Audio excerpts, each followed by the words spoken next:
I have a magic force field. I can throw a ball through the magic force field. However, I cannot go through the magic force field myself. Okay, hello all you crazy people out there. My name is Michael. I like wizards and dragons and making games, and welcome back to 3D Collisions in GameMaker Studio 2. So once again, this is going to be making use of the Bullet 3D Collision DLL. Standard disclaimers apply. This is a very nice 3D collision solution, but it only works on Windows platforms, so if you need something cross-platform, I will apparently throw a ball in front of me for no apparent reason. I will talk about those at a future date. Collision masking is one of the things that I have not been shy about describing how cool I think are in recent days, and I'm finally going to be talking about them now. So let's get out of there. Once again, what I have in front of me is the exact same thing that I started that I was doing before with the raycasting video. So if you've been following along, you should be up to date just by doing that. If you have not been following along, you may wish to catch up on those videos, which will be popping out of the side of the screen right now. But if you're here for the math, then full steam ahead, I say. So the main idea of collision masking is that not everything detects collisions with everything else. So these two arguments in the CObjectCreate functions that I've said to mostly ignore so far, the group and the mask, and likewise in the raycast function, and where's the ball? The raycast function has a mask argument, which I've also said to mostly ignore for now. Those are useful for things. Those are binary masks, and you can use that. You can use that to indicate whether collision should be detectable between different types of objects. You may have seen this before without knowing it. If you've ever used Unity, if you've ever used the if you look at the physics panel in Unity and look at the collision matrix at the bottom, and yes, I know I'm talking about Unity on a video about GameMaker. I'm probably some kind of traitor who's about to be sentenced to death plus 10 years of reading YouTube comments or something. The physics layer matrix determines what stuff can collide with other stuff, and that is a glorified collision mask. Normally when I start a video with a lot of math, I offer a timestamp on the screen that will tell you what time to skip to if you're not interested in seeing that.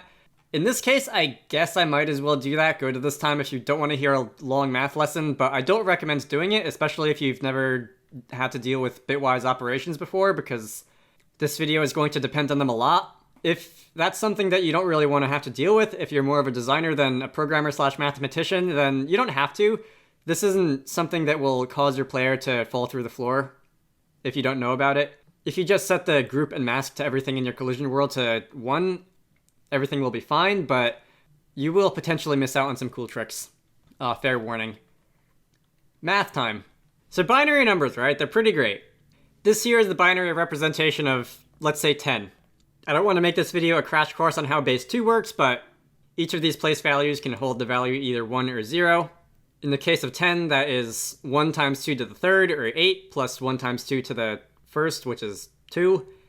Add those together, you get 10. I just made you flash back to 2nd grade, you're welcome.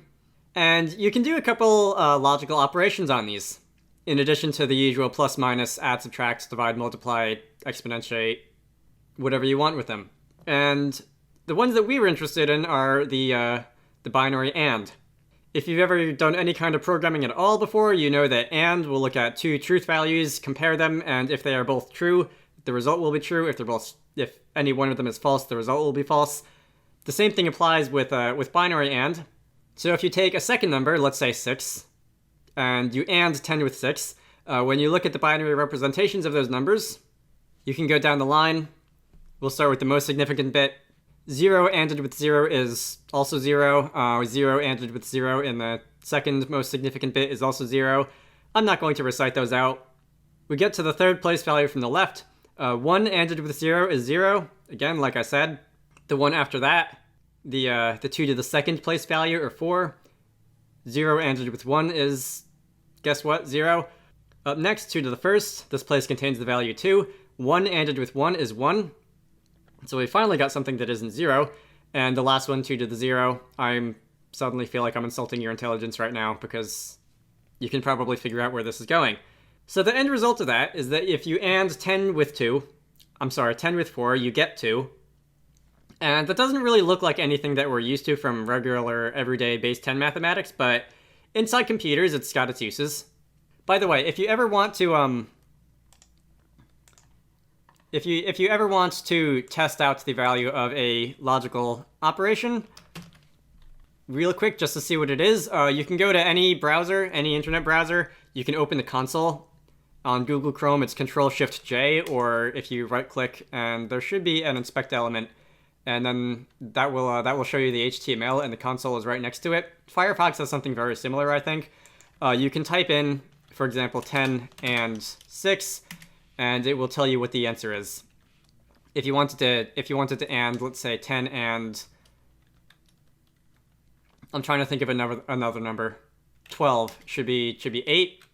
Those numbers are represented by this in binary, and I am going to take forever to edit this video because I am giving myself a lot of extra work to do, putting all this text on the screen.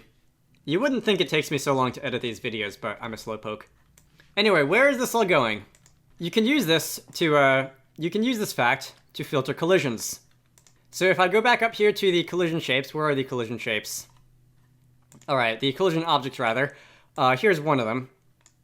Each collision object has a group and a mask. When a collision check is performed, Bullet will do a bitwise and it will check the mask of the collision that's doing the check against the group of the object that is being checked, or each of the objects in the world if you're checking against the world. And if those masks include each other, Hey. It will detect a collision. And if they don't include each other, then no collision will be detected, the object will be ignored, and it will look for collisions elsewhere. And the same thing when you do a raycast. Where is the raycast code?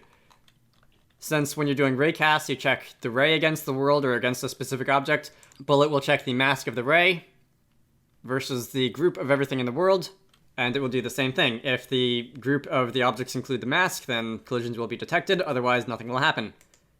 If this -1 looks funny, and I didn't actually expect that I would get a chance to talk about 2's complement until, like, just now, -1 in computers is just all ones. This is what it looks like in binary, at least for an 8-bit value. For any other, for 32 or 16 or 64-bit integers, -1 will just be more of the same. I just don't feel like putting that on the screen and counting the ones. If you've been following along, you can see why using this as the group would make it detect collisions with everything. The other thing you can do if you want to be a huge nerd and confuse everybody who reads your code is say ~0, and that will generate an integer that's all ones when represented in binary.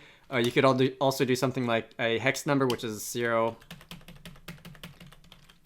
Something like this would be a 32-bit integer of all ones. Although that would be unsigned, that would be like 4,200,000,000 and change.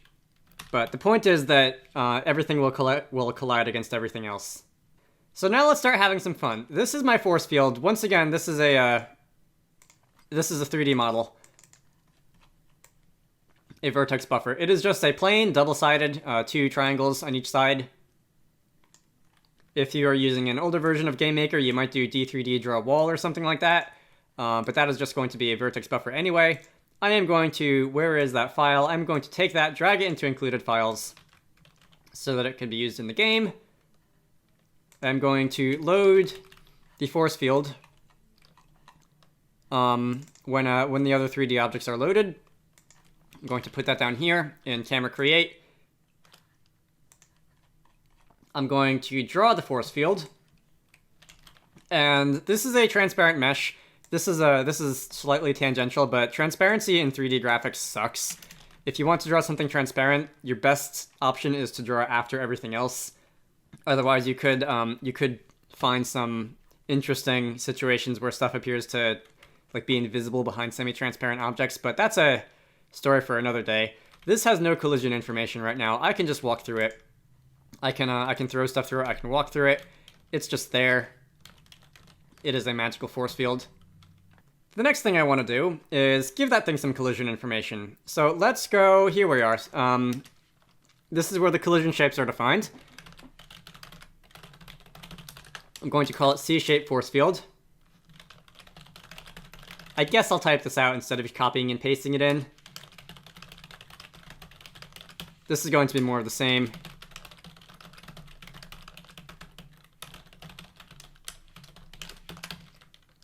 There's the added bonus of you getting to see me screw up typing everything.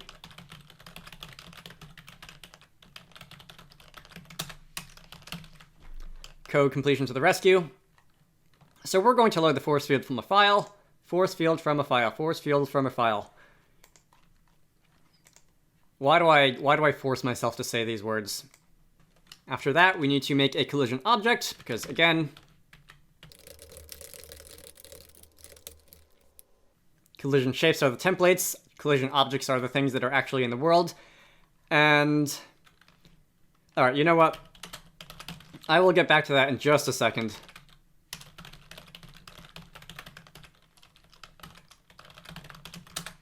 First, let me add it to the world. All right, you know what? Screw it. I will copy and paste out of my demo project. So you can see where this is. This is the same thing as the other collision shapes. It is being drawn at what, 800 in the world. So I am also transforming the collision object to 800.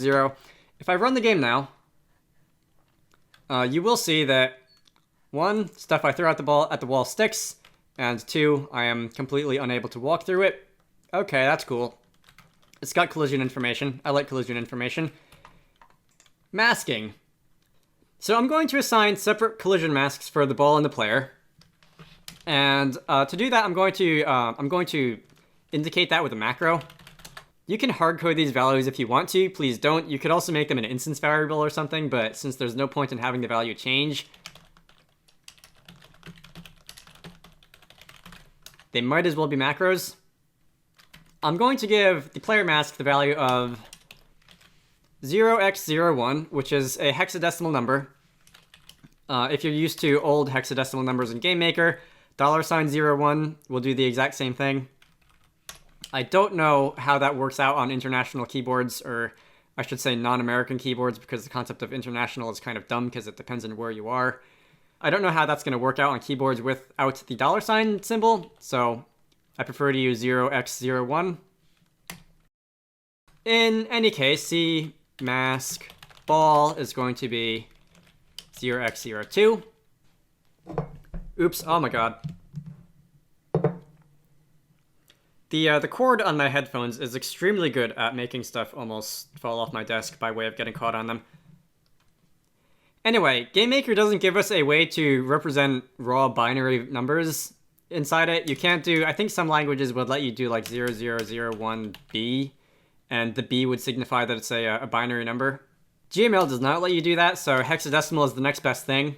Most of you have probably at least seen hexadecimal numbers before. Instead of going from 0 to 1 and then rolling over place values as in base 2, or 0 to 9 and then rolling over as in base 10, they go 0 to 16, so 1 is 1, 2 is 2, 9 is 9, that's 9, but 10 is 0x0a, and then that continues all the way up to 15, which is 0x0f. And then once you roll over 16 is that. Hexadecimal is usually the preferred way of representing binary in computer languages like this, because 16 is an even power of 2. I feel like I've gotten off on more tangents than usual in this video. I should probably stop. Anyway, I'm also going to define a third mask. And that's just going to be things that are to collide with both the player and the ball. And there's another logical operation that you can do. There are several, in fact, but there's another one that I'm going to talk about, which is logical OR. Bitwise OR, sorry. Bitwise OR is just like logical OR. It compares two things with the truth value, and if one of them is true, it returns true. If neither of them are true, it returns false. You can think of it as the opposite of AND. Again, if you want to test out what happens when you OR two values together, you could go into the console on a browser. You could go into like a Python shell or whatever you want. You could just type it in and see what it spits out. If I were to OR 10 and 6 together instead of AND them, I believe I would get 14, because you see on the screen how that works. That value is 14. Did I say 14 a minute ago? I hope I said 14, otherwise I'm just going to look like I don't know what I'm talking about. And the point of all this is that you can use the logical OR to combine masks, to combine these binary numbers. It's represented on in programming as a single pipe, one of these things instead of two of them. This would be binary OR. This would make everything true or false, 1 or 0, no matter what the actual truth values are. And you don't want that. You just want a single pipe to do bitwise OR. Same for AND. I should have mentioned that when I was messing around with the JavaScript console at the beginning of the video. Anyway, you can combine the player and the ball masks. This is the value 3. You could also just say, instead of whatever that is, you could just say 3. But when it comes to hexadecimal and or binary numbers, if I need to combine them for whatever reason, I prefer to use OR just because it's more clear what it's referring to. So I'm going to scroll up a bit. I'm going to copy that, and instead of -1 and 1 for the groups, I'm going to replace the things that are to collide with everything with C mask all. So that is the blocks in the octagon. The force field I only want to collide with the player, so that can be copy C mask player. It doesn't really matter what the mask for this object is, because it is not doing the collision checks. The player is doing the collision checks, and when something is colliding against another object, it's the group of the second object that's important. But just in case I want the force field to move, I guess I'll have it I guess I'll have its mask be C underscore mask underscore player, so that it's allowed to pass through other objects, but it's not allowed to pass through the player or something. That's not the biggest of deals right now. Let's go over to the player. Where is the player? The player is over here. And instead of the player's mask being 1, I'm going to make the player's mask C underscore mask underscore player, which happens to contain the value 1, but this is definitely a situation where I don't want to have magic numbers floating all over the place, more so than usual. Likewise, with the player's object, the group doesn't really matter because nothing, at least at the moment, is checking for collisions against the player. If you wanted to have an NPC or something running around and trying to collide with you, then you might want to deal with the group. I'm going to make that... Let's make that C mask all. Just like out of principle. So the ball is still going to collide with the player is still going to collide with everything. I'm sorry. I'll talk about the ball soon. So I am still getting stuck on the corner. I should deal with that. I know I should deal with that. It's annoying and it's dumb, but I hate corner collisions. Anyway, the point is the force field. I can still collide against the force field. I can throw the ball and it will still get stuck in the force field, as you can see. And that is because, again, the mask of the raycast of the ball, where's the ball, happens to be a magic number that happens to be the player's mask. I got to show off why you don't want to have those running around sooner than I thought. Anyway, so let's replace this with a max C mask ball.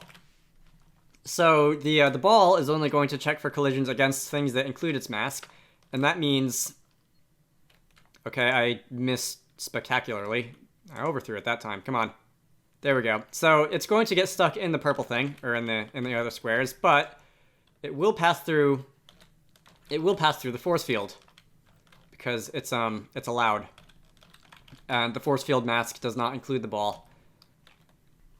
If you want to change that around, we can make the force field's collision mask. Where are you? We can make the force field's collision mask the ball instead of the player, and that will change it around. That will allow the player to pass through, but the ball to get stuck, or whatever the opposite of what was happening before. And the ball gets stuck, the player goes through. Again, you can imagine the possibilities for this. If you want to, for example, I don't know why, but the first thing that came to mind is the force field in the levels in Portal that prevent you from taking things out of each testing area. So if you want to put up an invisible wall over the door that the player can walk through, but objects cannot, so that the player can't take things with them, that's one use. In the case of this, if you want to be able to shoot things or to not shoot things, that's also useful. If you have a volume that's, for example, when you walk through it, you trigger a cutscene or something, but you can still walk through it, that's one use. There's quite a few possibilities. Anyway, I don't even want to know how long I've been running my mouth here. This recording has been going for 35 minutes. I hope I can get that down below like 20, although that's probably going to be hard because I do like to go off on tangents. Hey. That's it. My name is Michael. I like wizards and dragons and making games and stuff. I try to do 1 or 2 of these videos a week. If you want the code for this, there's a link to the GitHub page in the video description. I've started a Patreon for these videos, so if you want to chip in, join the fun, links to that are in all the places you would expect to find them. Otherwise, I hope you found that useful. Masking collisions is not one of the more glamorous parts of making games, but I do enjoy doing it, and I hope I'm not the only one. I will see you all later. Special thanks to Indie Punch and Zenith for supporting these videos. If you want your name in the credits and to force me to try and pronounce them out loud, head over to the Patreon page in the video description and join the fun. I am the all-time worst salesman ever.